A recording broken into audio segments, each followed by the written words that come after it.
You don't have to wait for back to school to teach your kids some important financial life lessons. We can help you next.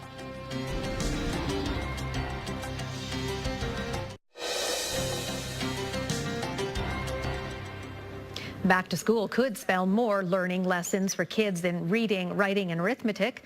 As parents, we could be taking the opportunity to instill lifelong money skills. Here to tell us more is Laurel Wyton. She is credit counselor with Money Mentors. So nice to have you in our studio, Laurel. Well, thank you for asking me to come here. Is it ever too early to tell children about money? At Money Mentors, we think you're never too young or too old to learn about money. There's always an opportune time to share money lessons with children in day-to-day settings. There's many opportunities, like I say. Okay, so even starting when they're quite wee. Yes, we think as soon as kids have an awareness of what parents are doing, you should bring them to bring the lessons down to their level. We think that weekly shopping or planning for big events like vacations or even back to school like the time is now, there's an opportunity there to show the children how to take care of your money. Okay, so you could have maybe $10 and show them, okay, I have $10, we're going to go to the store and you can see what we can buy with this amount of money. They can comprehend that at a young age? Oh, absolutely. Okay. The kids can comprehend that, and they learn by watching you too. Not all the learning has to be specific. Right. You can, like you say, go to the store, you have $10, and you can bring them into choosing. Sometimes you can let the kids make the choices and you can show them there's more for this or there's less for that.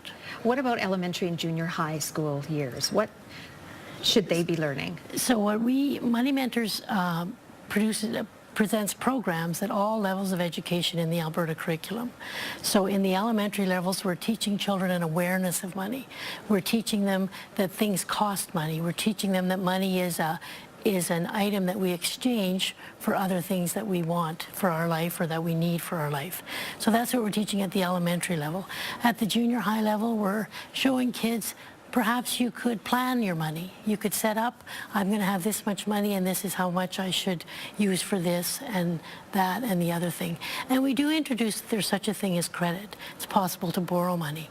And then in the senior high level, we talk a little bit more about saving, a little bit more about planning, and a little bit more on credit. And we do start pointing them in the direction about saving for post-secondary education. And they start learning about student loans at that age too, in the best case That's scenario. right. What we suggest is best for that. What should they be picking up in school, though, themselves during the education portion of growing up? Well, we think there's kind of money concepts that apply to all levels of ages. It's just a matter of scaling it up or scaling it down.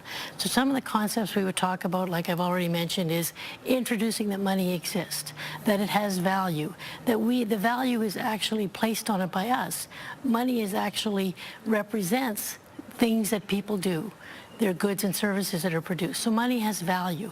And you can scale that up or scale that down depending on the age.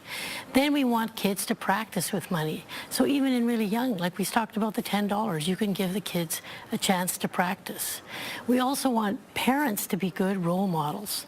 So do you have a budget? Do the kids see you in the household planning how you're going to spend the paycheck or how you're saving for big ticket items that are coming down the way? Are you having discussions that are healthy?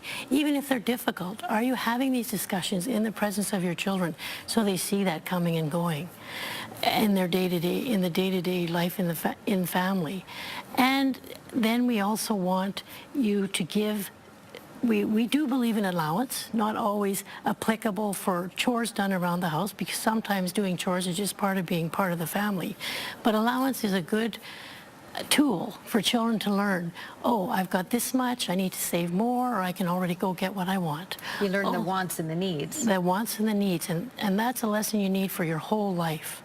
Also, we want you to introduce the 60-40 or the 50-50 or the 70-30 principle, because we want children to have skin in the game so they learn that part of what I'm doing with my money means that I care about how I'm spending it. Also, having this share agreement with the children teaches them for later years when they may need to borrow. It sets the foundation for borrowing money, or it sets the foundation for sharing with if you become a couple and now you've got to work your budget out with somebody else. So we think these concepts are applicable to all ages, to scale up or down. There's so much for a parent to comprehend, though. What if, as a parent, someone has struggled themselves with managing their money? What sort of resources are there to help them?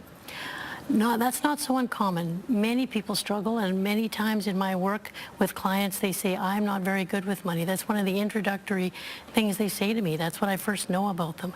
So don't feel like you're the only person struggling with that. So Money Mentors offers one-on-one assessments. You can do them in person. You can do them by telephone. Money Mentors has online courses where you can do them in your own time, 24/7. You can sign on to our website at moneymentors.ca, and you can complete these courses. We also offer webinars and financial fitness classes. Webinars are when you sign on and you're in a guided lesson. Just beginning in September now, there's going to be 3 of them. And then we offer financial fitness classes, which are live classes in all of the cities of Alberta once a month that you can just show up. You don't even have to sign up. So there's all kinds of things you can learn. I think the money section at the library is the largest section after cooking. So you could go and sign out a book from the library. Wow, so many resources out there, and as you said, the children learn from the parents. From the parents, absolutely. Wow. Thank you very much for enlightening our viewers, Laurel. Thank you for having me. That is Laurel Wyton. She is Credit Counselor with Money Mentors.